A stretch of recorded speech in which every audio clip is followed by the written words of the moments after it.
Kita memang dah mula. Okay. Sebab tu kita ni mula kita start fire. Mm-mm. Kita dah minta penduduk-penduduk yang sendiri ada tourism mindset yang selalu disebut oleh Yang Berhormat Datuk Saleh Saidin. Kita nak adakan tourism mindset. Maksudnya bila tourism mindset kita melayan tetamu, Betul. kita offer macam kita sebut tadi di Baling. Bila kita buat run, orang dah mula panggil. Maksudnya ada perasaan untuk meraihkan tetamu. Ya. Dan di Langkawi pula pada tahun ni, kita akan buat satu kempen yang kita namakan Langkawi Care.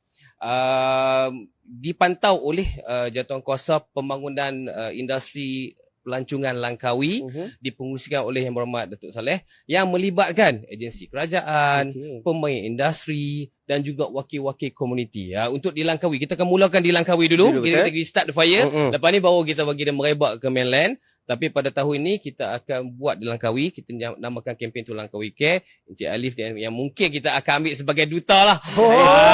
InsyaAllah. Depa semua saksi. Depa semua saksi ni.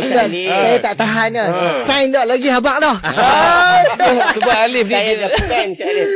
Alif ni dia penduduk Langkawi. Betul. Dia selalu dia tahu lah dia tahu dalam apa Langkawi. Dia dia selalu kempen. Kalau orang mengatakan kat Langkawi, ni lah orang pertama akan jadi kita punya front line. So masuk Langkawi Care ni, bila kita sebut Ali sebut tentang software. Kita faham agensi dah ada tanggungjawab masing-masing. Betul. Laut ada yang jaga, penerbangan ada yang jaga, jalan ada yang jaga. Lebih kami di Kedah Tourism, kita nak fokus kepada software. Kita nak kempen kita ni untuk penduduk Langkawi itu sendiri. Bukannya untuk orang. Kita buat satu Langkawi Care, kita buat satu kempen untuk penduduk Langkawi itu sendiri untuk faham ada tourism mindset yang sepatutnya mereka bertanggungjawab untuk melayan tetamu. Betul. Dan spill over itu akan didasari oleh mereka juga. Dan kita dalam kempen tu kita akan melibatkan agensi, komuniti, industri. Kita akan duduk sekali. Kalau dulu masing-masing lah buat masing-masing kan. Kali ni kita duduk sekali, kita senada.